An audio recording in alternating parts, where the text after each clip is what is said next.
আসসালামু আলাইকুম ভাইয়াস। দেশ ও দেশের বাইরে থেকে যারা আমার এই ভিডিওটি দেখছেন, আশা করি আপনারা অনেক ভালো আছেন। আপনাদের সকলেরই হ্যালো ট্যুরিস্ট চ্যানেলের পক্ষ থেকে মোবারকবাদ। আজকে আমি কথা বলবো যারা বাংলাদেশ থেকে এসে জর্ডানের বিকাশের ব্যবসা করবেন, সুযোগ সুবিধা কেমন এবং আপনার কী, কী সুযোগ পাবেন, কী, কী অসুবিধা হবে। টোটাল এই বিষয়ে ভিডিওটি হবে। ভিডিওটি স্কিপ না করে মনোযোগ সহকারে দেখবেন। তাহলে আপনারা হয়তো যারা বিজনেস করতে চাচ্ছেন বিকাশের ব্যবসা, তো সেটা হয়তো আপনাদের অনেক ক্লিয়ার হয়ে যাবে। ভাই জর্ডানের সবচেয়ে অন্য কোন কান্ট্রিতে কেমন হয় আমি জানি না। আমার মনে হয় কি জর্ডানের সবচেয়ে অন্য দেশ থেকে বিকাশের ব্যবসাটা বেশি চলে।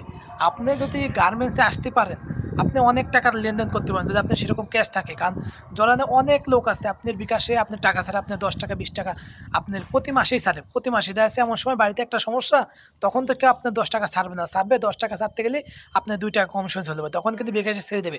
আবার যখন আপনার আমাদের মতো যেমন বাইরে যারা কাজ করে তারা কিন্তু আমরা বেশিরভাগ টাকাই কিন্তু বিকাশে লেনদেন করি। কারণ নাকি আমাদের ধরেন যে ব্যাংকের কোনো কাগজপাতি নেই, আমাদের ব্যাংকে টাকা ছাড়তে গেলে আকামা লাগে, অনেক কিছু লাগে, তো আমাদের নেই। আমরা অন্তত প্রতি মাসে এখন কন্টিনিউ 40 থেকে 50 হাজার টাকা বাংলাদেশে দিই কন্টিনিউ। তো এই টাকাগুলো কিন্তু বিকাশে আপনার তারা কিছু পার্সেন্টেজ পায়। এখানে আর একটা কথা আছে যে অনেক কিন্তু টাকা মায়েরও দেয়। মায়েরটা দেয় কেমন জানেন? যে আমাদের মতো অনেক লোক আছে আপনার বাঙালি কোন ইন্ডিয়ান কোন, তারাও কিন্তু টাকা পয়সা এরকম ছাড়ায়। ছাড়ার পর আমাদের তো কোনো কাগজপাতি নেই, যখন কাগজপাতি নেই এই এলাকায় কাজ না থাকলে টুক করে না বলে, বাঙালির যে একটা স্বভাব, টুক করে না বলে চলে যায় অন্য জায়গা। আর বিকাশে যখন আমরা টাকা ছাড়ি তখন কিন্তু আমরা মাঝে মাঝে আমরা যে টাকা আছে না, আমরা মাঝে মাঝে কিছু টাকা আপনি ধর 50,000 টাকা ছাড়বো, তখন আমরা 100 টাকা আমরা বাকি রেখে দিই। মাঝে মাঝে যে 100 টাকা আপনি পঞ্চাশ, এই দেশের 300 টাকায় বাংলাদেশের 50,000 হয়ে যায়, তখন আমরা 100 টাকা বাকি রাখার পরে তারা ওই 100 টাকা দিয়ে 100 টাকা রাখার পরে 200 টাকা আছে না, আপনার ওই 200 টাকা দেওয়ার পরে 100 টাকাও বাকি থাকে। অনেকে আছে ওই 100 টাকা নিয়ে পুকুতকে চলে দেয়। তখন কিন্তু এই টাকাটা রিস্ক। আপনি যখন 50,000 টাকা আপনি ছাড়বেন, তখন কিন্তু আনুমানিক আপনার যে লাভ হবে সর্বোচ্চ 2 থেকে 3 হাজার, 4 হাজার টাকা লাভ হতে পারে মাসে, বা 2 হাজার টাকার উপরে লাভ হয় না বেশি একটা। আর যখন আপনি ওই 100 টাকা লস যাবে, তার মানে কিন্তু আপনি দেখছেন 100 টাকা বাংলাদেশ থেকে 70 থেকে 80 হাজার টাকা হয়। তো তখন আপনি এই টাকাটা খরচে যাবে। তো আপনি যখন এই টাকাটা আপনার ডোনেশন যাবে, তখন কিন্তু একটা আপনি পেনিক চলে আসবে, শালার আমি এত টাকা খরচ করে বিদেশে আসলাম, সরি এত টাকা দিয়ে ব্যবসা করতে দিয়ে, এরকম আপনার হাজার হাজার লোকের হয়।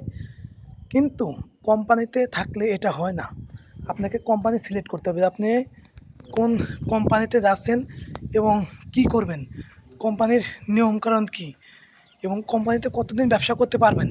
টোটালি যদি আপনার কোম্পানি সম্বন্ধে বেসিক একটা আইডিয়া থাকে এবং কোম্পানির টোটালি সব কিছু জানেন, তাহলে পরে ইনশাল্লাহ আপনাদের টাকাগুলো নষ্ট হবে না। কারণ কি কোম্পানিতে লোকজন বেশি একটা আপনার টাকা মার দেয় না, কারণ তারা কোম্পানিতে বেশি একটা বাইরই হয় না, তাহলে টাকা মারি দেবে কীভাবে। আর আমাদের তো কোনো কাগজপাতি নেই, আমাদের এই আসি এই নেই। এখন এখানে কাজ আছে, আমরা এখানে যাচ্ছে 2-4 মাস 6 মাস 8 মাস 10 মাসও থাকতে পারি। যখন কাজ থাকে না আমরা এলাকা থেকে চলে যাই। তো কোম্পানির লোক কাজ থাক বা না থাক কোম্পানিতে থাকে। কোম্পানিতে যদি বিকাশের ব্যবসা করে অনেক লাভ আছে, কিন্তু বাইরে বিকাশের ব্যবসা করে লাভের থেকে লসের পরিমাণটাই বেশি। আর আমি 100 টাকার কথা বললাম, অনেকে 100 টাকার বেশিও ছাড়ে, অনেকে আপনার 200 300 400 টাকা বাকি ছেড়ে দিতে পারে যদি সম্পর্ক বিকাশের সাথে সেরকম থাকে। হ্যাঁ, তো যারা বিকাশের ব্যবসা করতে থাকে একটু ভেবে চিন্তে করবেন, কারণ বিকাশের ব্যবসায় দেশে হ্যাঁ ভালো হয়, কিন্তু রিস্ক আছে, আপনার লস আছে। অনেকে আমি দেখছি বিকাশের ব্যবসা করে তারা পথের ফইরে গেছে, অনেকে বড় লোক আছে। যদি আপনি 10 জন লোক আপনি একদম 50,000 টাকার মধ্যে আপনার 5 লাখ টাকা, আপনার 1 বছর ধরে পরিশ্রম করে আপনি 5 লাখ টাকা ইনকাম করতে পারবেন না। তো ভালো থাকেন, সুস্থ থাকেন, নিজের পরিবারের যত্ন নেবেন। আসসালামু আলাইকুম। আজকের ভিডিওটা হয়তো একটু খারাপ হলেও যেটা বাস্তব রিয়াল সেটাই আমি তৈরি করলাম। হ্যাঁ, ভালো থাকবেন।